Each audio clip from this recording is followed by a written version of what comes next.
ሰላም እንዴት ናችሁ? የፊፋና የዓለም ዋንጫው ውዝግብ እንደቀጠለ ይገኛል። በኢንፋንቲኖ እና በእግር ኳስ ዓለም መካከል አሁን አንዳንድ ችግሮች እየተነሱ ነው የሚገኙት። እሱን በተመለከተ የተነሱ ሀሳቦችን የሰማችሁ ይመስለኛል።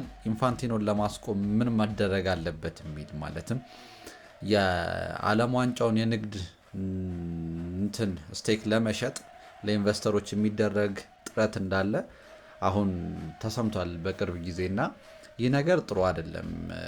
የእግር ኳስን ሶል እንደመሸጥ ነው እንደማለት ይቆጠራል የሚሉ ተቃውሞዎች በደንብ አሉና ይህንን አክሽን ሙሉ በሙሉ ባለመስማማት ምን መደረግ ይችላል፣ ኢንፋንቲኖን ለማስቆም ምን መደረግ አለበት የሚለውን ብቻ አጠር አድርገን እንነጋገራለን። የቴሌግራፍ ዘገባ ነው ይሄኛውም ጥሩ አድርጎ የተጻፈ ስለሆነ ምናልባት አቅጣጫ ጠቋሚ ሊሆን ይችላል ብሎ ያሰቡትን ነው የጻፉት።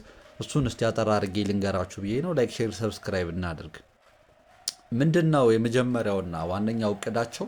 እንደምታውቁት ከሚጫወቱት አህጉሮች መካከል ትልቁ ድርሻ የሚወስዱት የአውሮፓ ሀገራት ናቸው እና እነሱ ለምን ቦይኮት አናደርግም ወይም ደግሞ ሳይሳተፉ ለመቅረት ማለት ነው እንደዚህ አይነት ውሳኔን ባለመቀበል። የአውሮፓ ቡድኖች ደግሞ ካልተሳተፉ የዓለም ዋንጫ ዋጋ በጣም ይቀንሳል። እንደምታውቁት ትልልቅ ስታሮች ከዛ ነው ያሉት። ኔሽኖቹም አብዛኞቹ እዛ ናቸው። ስለዚህ እነሱ አልተሳተፉም ማለት የሚፈጥረው ተጽዕኖ በጣም በጣም ብዙ ይሆናል እና ያንን ነገር ለማስቆም ሲሉ ከውድድሩ አንጫወትም በቃ ራሳችንን እናገላለን ቢሉስ ምን ይፈጠራል የሚለው ነው። ከስድስቱ የመጨረሻ የወንዶች ዓለም ዋንጫ አምስቱን አውሮፓውያኖች ናቸው ማሸነፍ የቻሉት። አሁን እንኳን በ2026 የዓለም ዋንጫውን ሰሚ ፋይናሊስት መሆን የቻሉት ከአራቱ ቡድኖች ሶስቱ አውሮፓዎች ናቸው። እንደምታውቁት አንድ አርጀንቲና ብቻ ነች እና ሌላ ሀገር መቀላቀል የቻለችው። ስለዚህ ተጽዕኗቸው ከባድ ነው እና እነሱ አንሳተፍም ቢሉ ምን ይፈጠራል የሚለውን በማሰብ ፊፋ እንትን እንዲል ማለት ነው 2021 ላይ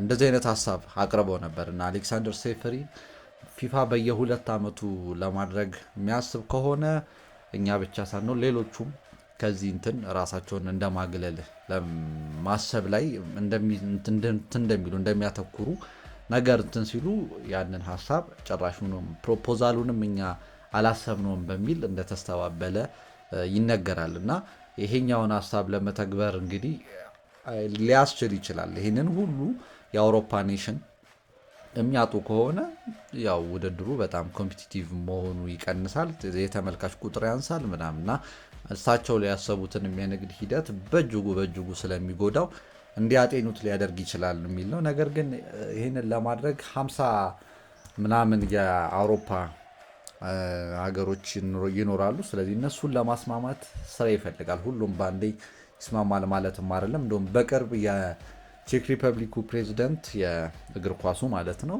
የፊፋን ፕሮፖዛል እንደውም እንደ በጎ ነገርም በአዎንታዊ ሁኔታ ሊመለከቱት እንደሚችሉም ገልጸዋል እና ሁሉንም አስተባብሮ ቦይኮት ማድረግ የሚቻል ከሆነ ፊፋ ነገሩን ተመልሶ እንዲያጤንበት እድል ሊሰጥ ይችላል።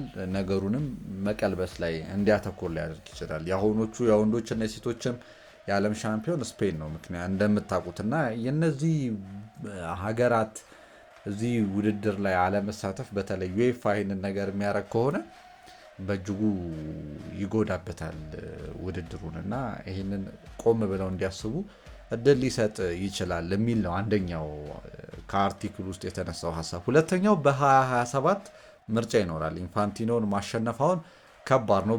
ተፎካካሪዎቻቸውም ጠንካራ ናቸው የሚባልም አይደለም። እሳቸው ናቸው ድጋሚ ይመረጣሉ ተብሎ የሚታሰበው። በ27 በሞሮኮ የሚካሄድ ምርጫ ይኖራል። አሁንም ኢንፋንቲኖ ብቸኛው እጩ ናቸው።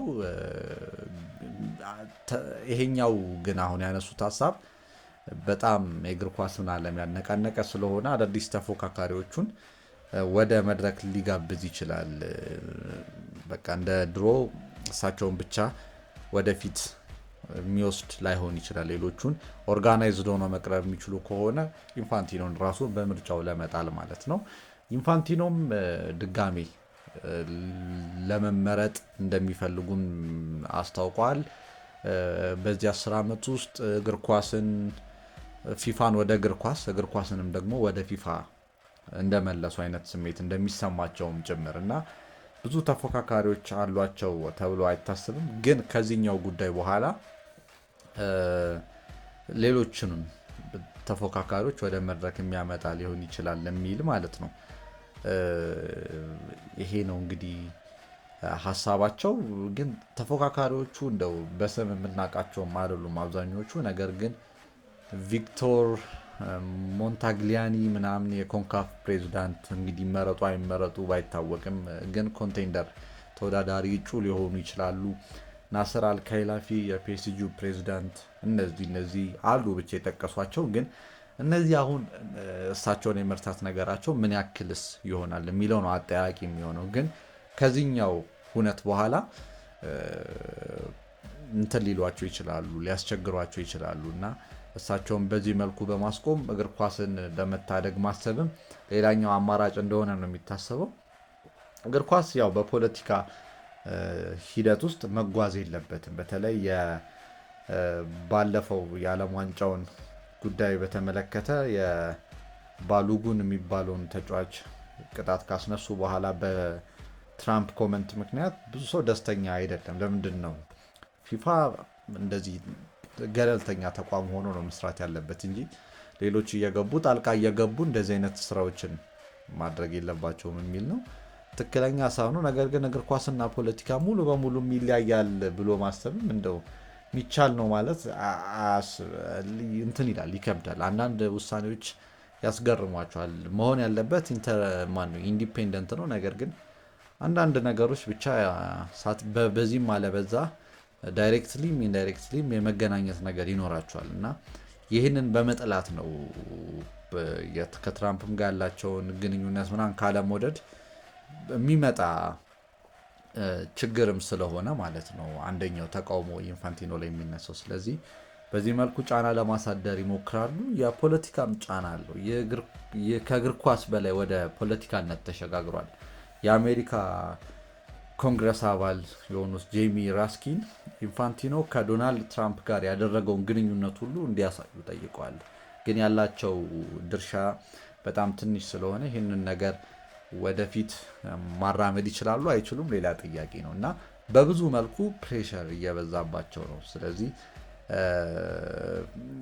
የሚደርሰውን ጫና ከግንዛቤ ውስጥ በመክተት ይህንን ነገር ለማስቆም ጥረት ለማድረግ እያሰቡ ይገኛሉ ማለት ነው። እንዳልኳቸው የባሎጉን ጉዳይ ቅጣቱ ከተነሳለት በኋላ ብዙ ክርክር እያስነሳ ያለ ጉዳይ ስለሆነ ነው ማለት ነው እና በፕሬዚደንት ኢሌክሽኑ ጊዜ እሳቸውን እንግዲህ እስካሁን ባለው ሂደት ባናውቅም የአፍሪካ፣ የኤዥያ፣ የሌሎቹም አህጉራት እነዚህ ላቲኖቹ ምናምን እንደሚደግፏቸው ነው ኢንፋንቲኖን የሚታወቀው። እንግዲህ ሪሰንትሊ ከዚህ የሀሳብ በኋላ የሚነሱ ነገሮችን አላውቅም፣ ግን እነሱ በሙሉ ድምፃቸውን የሚሰጧቸው ከሆነ 111 አካባቢ ድምፅ ማግኘት ይችላሉ ማለት ነው። 211 ነው። ስለዚህ እሳቸው ኦልሬዲ ማለፋቸውን አረጋግጠዋል ብለን ማሰብ ይቻላል ከዚህ በኋላ የማይቀይሩ ከሆነ እና እነሱንም ማሳመን ሌሎቹም ኮንፌዴሬሽኖች በዚህ ጉዳይ ላይ ቅሬታ ሊያሰሙበት የሚገባ ጉዳይ ነው። ይህንን ሀሳብ ለመቀልበስ ካስፈለገ ብለው ነው ቴሌግራፍ ቆንጆ ሀሳብ የጻፉት። ገብታችሁ ብታነቡት ጥሩ ሊሆን ይችላል። እኔ እንደው አጠር አድርጌ ለማቅረብ እንዲመች ብቻ ነው። ዲቴል የሆኑትን ነገሮች እተዋቸዋለሁ። እናንተስ እዚህ ሀሳብ ላይ ምን ታስባላችሁ? ኮሜንት ላይ አስቀምጡልኝ። ላይክ፣ ሼር፣ ሰብስክራይብ እናድርግ። ቴንኪዩ